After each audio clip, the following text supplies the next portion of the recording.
What's up mga ka-X-Rise? This is Papa Seth TV, panibagong vlog at panibagong araw na naman tayo. So, for today's video guys is ang pag-uusapan natin ay paano nga ba tayo makakonect sa Wi-Fi kahit walang kuryente or brownout, no?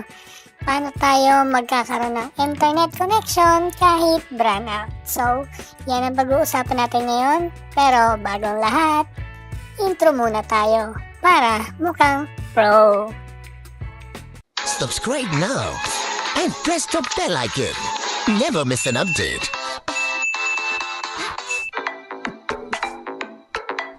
So, ayun nga guys, no? So, dumating na yung order natin galing kay Shopee. Itong WPG na natin na order. Itong mini UPS. So, per emergency to guys, no? Kapag nag-brownout out guys, is pwede nyo tong gamitin sa Wi-Fi router nyo, no? So, pwede rin kayo mag-charge dito. Pwede rin charge yung laptop nyo, cellphone nyo, and yung router nyo, no?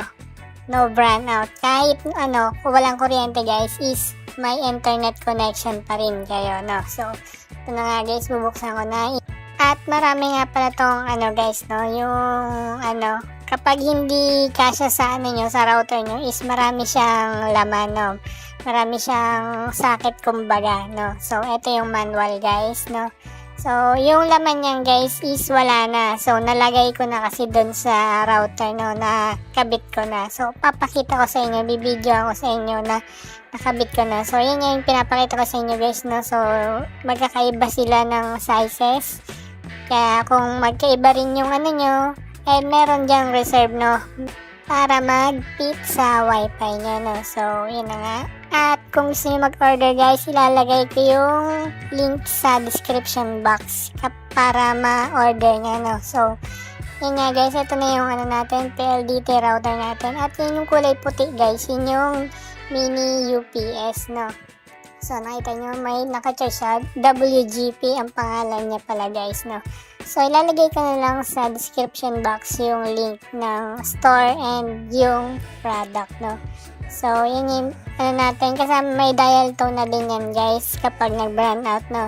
Kayang-kaya na yan ni mini UPS yun, no? So, tatanggalin niya to guys na saksakan pero gumagana pa din yung router natin, no.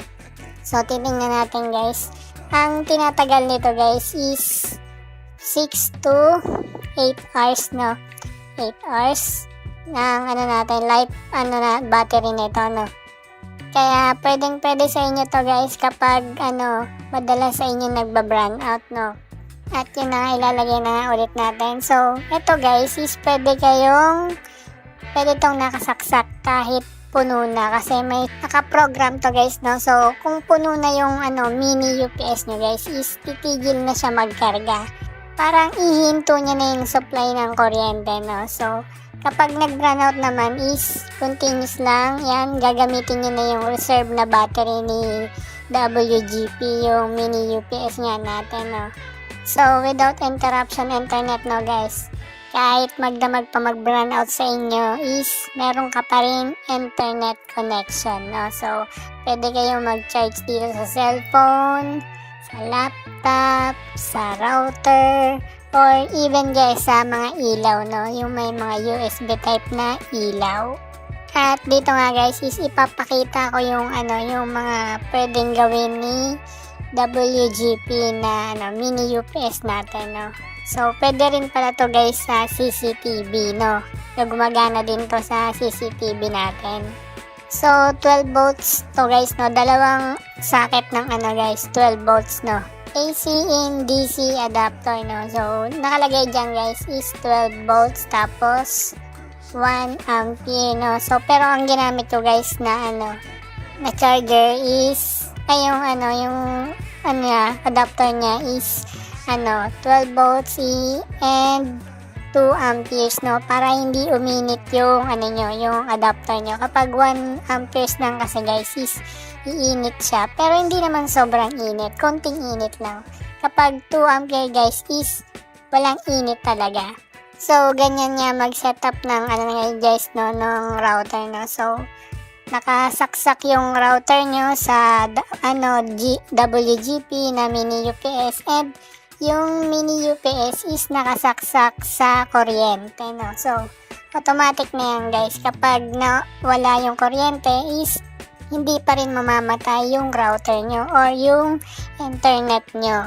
Hindi man siya kailangang tanggalin pa sa saksakan, no, kapag nag-brand out. So, hayaan mo lang, hindi naman may sira yan guys. Kasi may surcharge ata yan na tinatawag or discharge ata yan. Yan, itong WGP pala. So, may 5 volts nito guys, 9 volts, 12 volts, and 5 volts, 12 volts, 12 volts, and tatlo kasi siya nagpipilian guys. So, sa akin, kinuha ko is 5 volts, 12 volts, 12 volts, no? So, kaya ang naging adapter natin is 12 volts 2 amperes, no? Para hindi uminit yung charger natin. Ilalagay ko na lang guys sa description box yung link nito, and sana nagustuhan nyo tong video na to, and syempre guys, don't forget to like, share, and subscribe. Thank you and God bless.